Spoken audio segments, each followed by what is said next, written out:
아무튼 이 총선 후에 승승장구하던 이재명 대표지만 사법 리스크 앞에선 그야말로 풍전등화 신세가 됐다는 분석도 나오고 있습니다.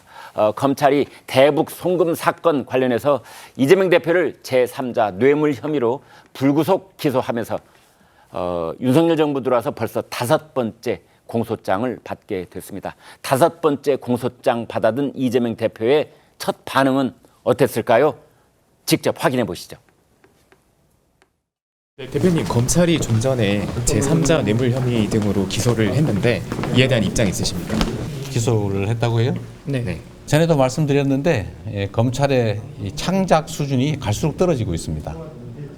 이 사건이 얼마나 엉터리인지는 우리 국민들께서 조금만 살펴봐도 쉽게 알 수 있습니다. 이럴 힘이 있으면 어려운 민생 챙기고 안보 경제 챙기시기 바랍니다. 네, 웃음기 띤 얼굴로 기소했다고요? 이렇게 좀 반문도 섞어가면서 엉터리 창작 소설이다. 이제 이런 말을 했는데, 송 국장님, 사실은 저런 이제 표현법을 처음 쓰는 말은 아니에요. 그렇죠. 네. 이재명 대표의 합법적인 특징 중에 하나는 좀 위기에 몰리면 일단 침묵합니다. 아, 예. 네, 이화영 전 부지사가 1심에서 중형을 받았을 때 침묵했죠. 네. 침묵하다가 이제 본인에 대한 기소가 딱 되니까 첫 말을 했어요. 네. 그러니까 침묵을 하다가 막바지까지 오면은 그 말문을 열어서 하는데 좀 일종의 그전에 뭐 동문서답한다 이런 이야기까지 있었지 않습니까? 네. 전혀 질문과 상관없는 다른 하재를 던지면서 좀 희석을 시켜버리는 네. 그런 상황인데 지금도 거의 마찬가지죠. 한 닷새 만에 첫 입장을 냈는데 이것은 뭐 본인의 기소에 대한 입장이기도 하고 이하영 전 부지사에 대한 그 중형에 대한 입장이기도 하죠. 네. 그것을 뭐 검찰의 창작 소설 이렇게 했는데 처음에 대북 송금 이 논란이 불거졌을 때 그때 신작 소설이 나왔다 이렇게 이야기를 했어요. 그랬었습니다. 신작 소설이 나왔는데 지금까지 검찰의 실력으로 봐서는 안 팔릴 거다 이렇게 이야기했죠. 네. 그런데 지금 모든 여론의 관심이 저기가 있지 않습니까? 그러니까 예. 안 팔리는 게 아니고 베스트셀러가 됐는데 네. 베스트셀러가 된 이유는 이것이 소설이 아니고 이 실화에 가깝다 이렇게 느끼기 때문에 베스트셀러가 되는 거예요. 네. 그래서 이재명 대표 상당히 위기감을 느끼는 것 같은데 어제 최고위원회의에서 상당히 격앙된 그 말로 윤석열 정부를 막 공격을 했습니다. 아, 예. 그래서 뭐 경로했다 이런 표현이 나왔고 네. 막 그 이야기를 하니까 한 10초 동안 최고위원회의에서 정적이 흘렀다 이런 말까지 나왔거든요. 네. 그렇다면은 이것은 역으로 생각을 하면은 이재명 대표 지금 여유 있는 표정으로 저렇게 이야기를 하지만은 저 표정에서도 좀 읽히고 있지 않습니까? 상당히 좀 당황하고 위기감을 느끼는 것 아니냐 그런 분석도 가능합니다. 네.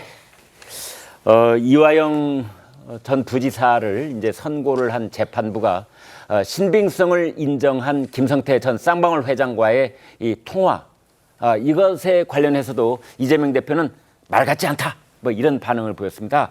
과거 발언과 함께 들어보시겠습니다. 법원에선 이제 대표님이랑 이제 김성태 전 회장이랑 통화를 했다고 주장하고 있는데 이에 대해서는 어떻게 생각하시나요? 그래요? 좀 가십시다. 그날 저녁 만찬 자리에서 이화영 부지사가 전화를 바꿔줘서 통화를 했다는 거 아니겠습니까? 상식적으로 그게 가능한 얘기입니까? 재미가 없잖아요, 소설이. 너무 말이 안 되니까. 이화영 부지사가 제가 그날 재판받는 걸 뻔히 알면서 그런 전화를 해가지고 바꿔주고 그러겠습니까? 명색이 부지사가. 자, 최 교수님, 이제 이재명 대표는 말 같지 않다. 그렇지만 아무튼 1심 재판부는 그 통화를 했다는 김성태 전 쌍방울 회장의 말에 신빙성이 있다. 이런 판단을 했어요. 이제 이게 정면으로 지금 충돌하고 있는 상황인데요. 그 2심 재판부는 일단 통화를 했다고 이제 인정을 한 거고. 네. 그리고 또 지금 이제 박지원 의원이 얘기했던 국정원 그 문건에 나온 얘기, 주가에 관련된 거다. 그것도 인정을 다 했어요. 받아들여서 이제 이화영 전 부지사의 그 시형이 나온 건데 징역 9년 6개월이 나왔습니다만 지금 이제 이재명 대표 측과 이재명 대표와 검찰의 관점이 전혀 다릅니다. 네. 검찰은 지금 이제 이재명 대표와 당시 도지사죠. 이재명 지사와 이화영 전 부지사가 그 당시 부지사가 공모를 해서 쌍방울로 하여금 800만 달러, 500만 달러, 300만 달러죠. 네. 스마트폰 비용 500만 달러 그리고 이제 그 대북 비용, 방북 방북 비용이 비용. 300만 달러, 의전에 들어가는 비용이 300만 달러 이거를 대납시켰다라는 거잖아요. 네. 원래는 이제 이재명 대표가 방북의 의지가 굉장히 강했는데 네. 2018년도에 그 이재명 대표가 수용해서 빠진단 말이죠. 네. 그러면서 상당히 이제 그 방북에 대한 집착을 이 쌍방울로 하여금 대납시킴으로써 했다. 그러니까 이게 2018년 방금 그 말씀은 이제 문재인 전 대통령이 이 방북할 평양에서 남북 정상회담을 하기 위해서 이제 방북을 할 때 그때 수행원 이름 중에 이재명 빠졌다. 경기지사가 빠졌다. 이재명 대표로서 이제 이 방북이라는 게 상당히 대권과도 유리하다고 판단한 거였죠. 그러면서 이제 이 사업이 진행됐다고 보고 있는 거예요, 검찰은. 네. 근데 이재명 대표 측은 전혀 이거는 자신은 모른다. 보고받지도 않았다. 근데 이제 검찰이나 재판부 모두 특히 재판부가 보고를 했다라는 쪽에 아직 그 완전히 그걸 내리지 않았어요, 판결은. 이제 네. 그게 가장 핵심인데 그건 내리지 않았습니다만 검찰은 그걸 이제 주장하고 있는 거란 말이에요. 네. 그러니까 제일 중요한 게 이재명 대표가 과연 이화영 전 부지사가 이 쌍방울을 대납시킨 것 이걸 알고 있었냐 몰랐느냐 아닙니까? 근데 네. 지금 이재명 대표는 모른다는 거예요. 네. 그러니까 통화를 했다면 이거 당연히 아는 거죠. 김성태 전 회장과 통화가 됐다면 이재명 대표와 네. 통화가 됐다면 이건 그런 얘기를 했을 가능성이 높지 않겠어요, 정황상. 네. 근데 지금 이재명 대표는 통화하지 않았다. 그 당시 재판받고 있는 사람과 내가 왜 통화를 하느냐 뭐 이런 얘기를 하는 거 아니겠어요? 근데 재판부 통화했다고 인정한 거고. 네. 좀 그래서 이 사건이 어쨌든 이재명 대표는 이 사건 전혀 몰랐다고 하는데 최종적으로 판단을 받아봐야지 알겠죠. 대법원까지 가야지 알겠습니다만 누가 봐도 그 당시 평화부지사를 이제 그 되게 경제부지사를 쓰잖아요. 네. 평화부지사를 했던 것도 방북에 대한 강력한 의지를 보인 거라고 저는 생각합니다. 네. 근데 이렇게 엄청난 사업을 하는데 부지사가 도지사에게 보고를 안 했다라는 게 이해가 안 가지 않아요? 예. 물론 이 결제 라인은 아닐 수 있어요. 돈이 쌍방울에서 나왔으니까. 네. 100억에 가까운 돈이 뭐 경기도에서 나왔으면 결제를 했겠죠. 근데 경기도에서 나온 돈이 아니고 쌍방울에 갔기 때문에 난 모른다 이런 얘기인데 글쎄요. 이건 뭐 나중 대법원 판결을 받아봐야지 알겠습니다만 이게 과연 인정이 되는 거냐.